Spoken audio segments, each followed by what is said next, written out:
US, there's been a rise of independent media. How long can that last, do you think? It's very good to have you, but there will be a crackdown sooner or later on everybody that is still not controlled. And what can people do to fight back against that crackdown? Not much. The power of the government is very strong, so there's not much you can do about it. You don't seem very hopeful. It's a reality. What can I tell you? Hartlike goeiemôre kykers en luisteraars, baie welkom weer eens by hierdie uitsending. U het nou so vinnige video gekyk, kykers en luisteraars, van Tucker Carlson en Kim.com, wat 'n kenner is op sosiale media en alles daarmee saam, internet, sosiale media en mediums wat daar is.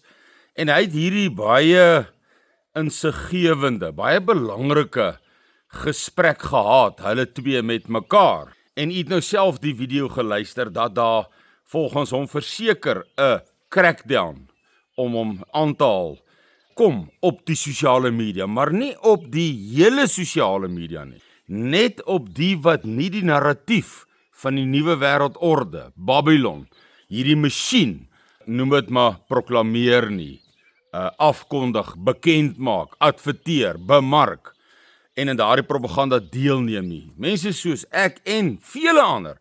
As ons kyk na mense, as ek nou groot name kan noem, Tucker Carlson, Jeffrey Sachs, al daardie mense, Dave Smith, Max Blumenthal, Colonel Douglas McGregor, Colonel Wilkerson, Larry Johnson, so kan ons aanhou opnoem, Redacted, ek kan aanhou opnoem, al hierdie konservatiewe, ek wil nie sê konservatief nie, kom ons los die woord konservatief. Anna Kasparian is nie konservatief nie, maar sy dryf nie byvoorbeeld net die narratief, soos wat die breë stroom media, wat die nuwe wêreldorde is, wat Babylon is, wat die masjien is, wat die Vader ons teen waarsku. Die grootste waarskuwing van die einde van die tye is Babylon. Inteendeel, die Vader sê, dis die nuwe wêreldorde.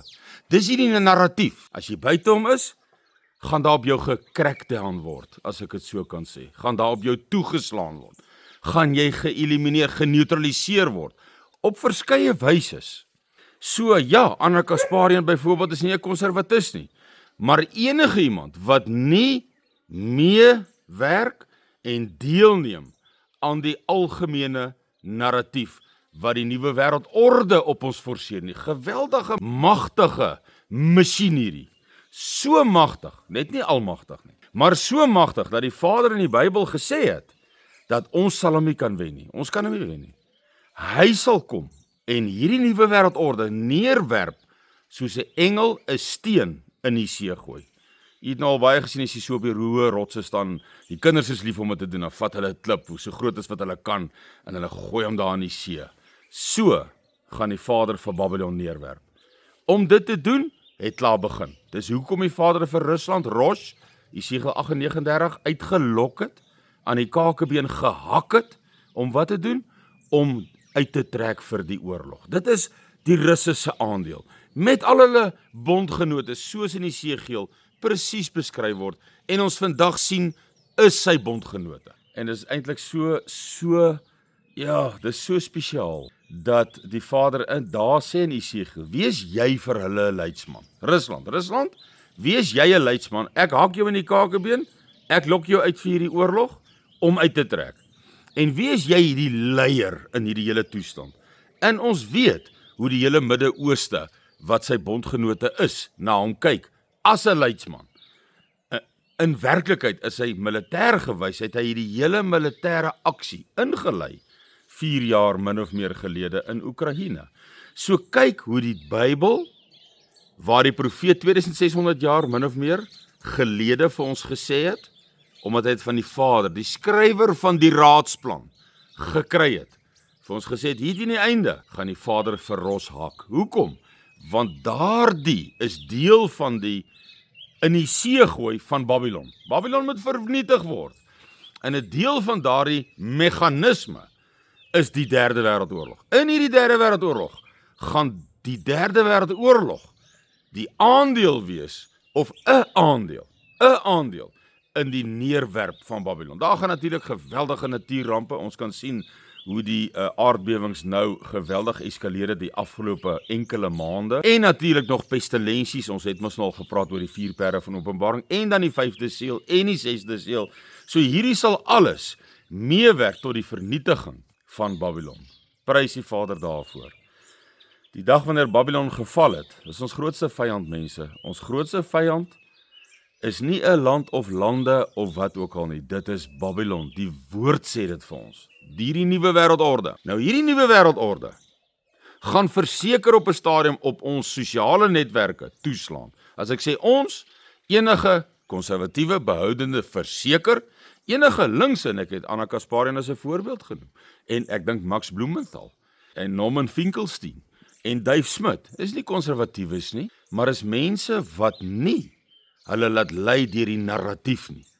Hulle gaan dink vir hulle self en sê dit wat hier gebeur is verkeerd of dis reg, en hulle het nie 'n spesifieke narratief nie. Al sal ons op 'n politieke terrein, noem dit maar, verskille hê, verseker. Dit pla nie. Dit is nie 'n probleem nie. Maar daardie stemme het ons nou in hierdie onderhoud tussen Tucker en Kim gesien dat hierdie ouens gaan verseker hierdie nuwe wêreldorde gaan op ons toeslaan. En as jy jouself kan herinner, maar ek sal jy herinner, sal jy onthou dat Klaus Schwab van die Wêreldekonomiese Forum, wat mos nou gereeld daar in Switserland is, hierdie rykstes van die wêreld wat by mekaar kom. Nou ja, dis nie die Bilderbergers nie, dis nog die ryker is, hulle is nog 'n kleiner groepie. Maar kom ons sê amper onder hulle, breed gesproke, sonder om te tegnies te raak, een van hulle groot vertakkings is die Wêreldekonomiese Forum. En Klaus Schwab het by geleentheid gesê, en dit was 'n baie interessante, jy moet onthou, hulle het eendag vir Alex Jones gesê, hoe het jy geweet, daar gaan 'n terreurdaad op die Twin Towers van Amerika, op daardie torings plaasvind. Toe sê hy, jy moet net luister wat hierdie mense sê. Hulle sê altyd wat hulle gaan doen. Jy moet net alles lees, alles luister, dan tel jy dit op.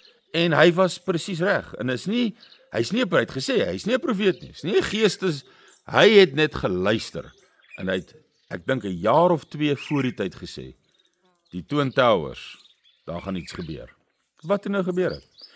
Bloot omdat hy luister. Nou kom ons het geluister wat het Klaus Schwab gesê van die Wêreldekonomiese Forum, een van die sterk liggame van hierdie Babyloniese ryk, hierdie nuwe wêreldorde, een van sy sterk tentakels. Hy het al hierdie geheime organisasies, hy besit die breë stroom media wat die narratief dryf, in die leuen dryf of wat ook al dryf, en ons almal moet dit net glo en vir soetkoek opeet. Wat die myne en die rykdomme van die wêreld besit, wat al die geld van die wêreld besit, dis die nuwe wêreldorde. En hy het gesê by geleentheid, hy's minder bekommerd oor 'n kernoorlog as wat hy is oor 'n, hy het mos so 'n snaakse manier van praat, 'n cyber attack, het hy gesê. En dit het definitief, het ek daarvan notisie geneem. Dit het vir my gesê, hierdie ouens is deel van die nuwe wêreldorde, soos wat jy dit kan kry. Hierdie ouens weet, met ander woorde, wat hulle bose planne met ons is in die toekoms.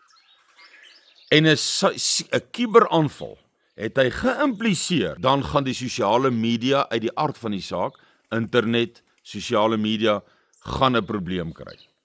Maar in hierdie onderhoud is dit duidelik dat die wat die narratief van die nuwe wêreldorde nie dryf nie saam dryf nie, met ander woorde wat teen die nuwe wêreldorde, teen Babylon, werk as dit ware, hulle sal dan geneutraliseer word. So ek dink, jy moet besef, daar gaan 'n dag kom, wat jy hierdie video's nie meer sal kry nie, wat hulle ons dood eenvoudig van die lug af, op alle vlakke sal haal. X, Rumble, Twitter, is nou X, YouTube, TikTok, ons het mos al gesien, Larry Ellis het nou vir TikTok gekoop in Amerika, so die beheer gaan daar wees. Ons weet wie is die grootste rolspelers en groot rolspelers in Babylon, in die nuwe wêreldorde. Ons sien hulle raak, al hierdie enkele elite maghebbers van hierdie eeu, het die Bybel ons ook gewaarsku. Dis ons stryd is teen hulle. Ons Messias het dit vir ons gesê, nie teen vlees en bloed nie, maar teen die owerhede, die regerings, en die maghebbers van hierdie eeu. En dis die maghebbers van hierdie eeu. Hulle het mag oor die media, hulle het mag oor jou finansies, hulle het mag, ons het gesien met daai stakings, daai tyd in Amerika, kan jy onthou daai vragmotors wat so gestaak het?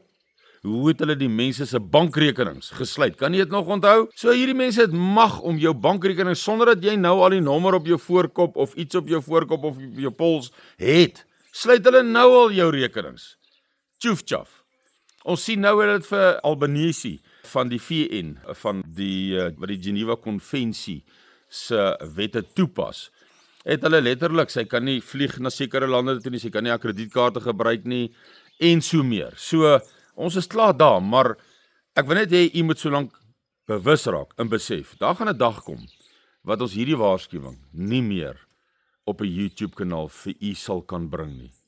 Daar gaan 'n dag kom wat ons monde gesnoer gaan word. Op watter wyse weet ek nie presies nie. Ek weet presies dat elektronies, tegnies gaan dit gebeur. Ons gaan net sien, ons kry nie meer geplaas op YouTube nie. Ons kry nie meer geplaas nêrens nie. Ons gaan dit net sien. En ewe skielik gaan dit doodse stilte wees. Behalwe die wat die narratief dryf. Die wat die narratief dryf, wat in cahoots is, wat in samewerking, wat heel met die nuwe wêreldorde. Hulle gaan hulle mediums hê. Want hulle gaan voorgesê word wat om te sê, wat Babylon wil hê hulle moet sê. En dis ons stryd. Dit het Jesus vir ons gesê, baie duidelik. Ons stryd is teen die owerhede en hierdie maghebbers van hierdie eeu. Mense, dis presies wat ons stryd is. Ons beleef en sien dit elke dag.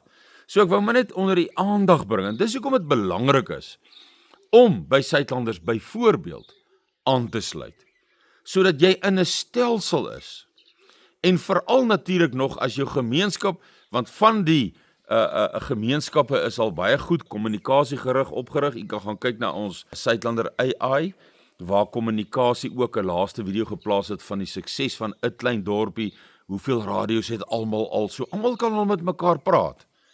Ons gaan nou nie op radio's vir mekaar kan inligting en kennis gee en waarsku soos 'n brandwag nie, maar die oomblik wat daardie oomblik aanbreek, waarteen en waarvoor ons al vir jare gewaarsku het, kan ons immers, soos die Amerikaners ons geadviseer het, om onder andere, onder 'n lang lys kommunikasie, alternatiewe kommunikasie te hê.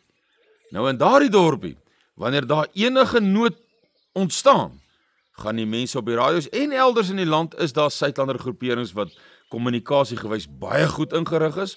Ons is nasionaal goed in kommunikasie met al ons provinsies en u is die een wat die radiootjies moet gaan koop, sodat u met u gemeenskapslede wat enersdenkend is, wat lede is, inskakel, kommunikeer met mekaar, so as daar so tipe nood kom, of die revolusie hier uitbreek, of geweld in u onmiddellike woongebied, dan die eerste persoon wat dit sien met 'n radio, roep en sê, hier kom massas in die straat af, hier's 'n toestand, ek trek die gordyne toe, ek is te laat om uit te gaan, ek kruip weg in die kluiskamer wat Suidlanders my 'n idee, in Engels gesê, 'n tip gegee het, 'n wenk gegee het, en ek gaan nou, en daar het ek 3 of 6 maande se kosvoorraad, en alles wat daarmee saamgaan, of nee, ek kan nog ontruim, ek wil nie in 'n stad vasgevang raak, oor 'n langtermyn nie, want dit gaan die toestand gaan net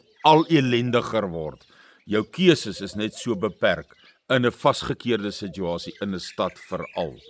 En dan kan die ander wat nog kan ontruim, kan vlug, kan dan in reaksie op daai kom op hy radio, want nou gaan ons nie meer, waarskynlik, of die kans is daar, dat ons nou nie vir u op 'n YouTube sal kan waarsku nie. Kykers en luisteraars, hier begin die honde nou speel met mekaar, so hulle gaan nou ons aandag breek en ek dink die video is lank genoeg. Sluit aan, raak deel van 'n stelsel en 'n struktuur met eendersdenkende mense, waar goeie kommunikasie is, waar roetes, goeie roetebeplanning reeds in plek is, goeie fase 1, 2, 3, 4, 5, 6 en meer onttrekkingspunte, al hoe verder van gevaar af, sou die gevaar verder en verder eskaleer, en dan eventueel in gebiede waar ons 'n bufferstrook kan lê, om onsself te beskerm, te verdedig, wat ons internasionaal en nasionaal mag doen. en sal doen. En dis die beste meganismes wat ons in hierdie tye kan hê en deel kan neem aan. Sterkte en seën, ons praat weer. Totsiens.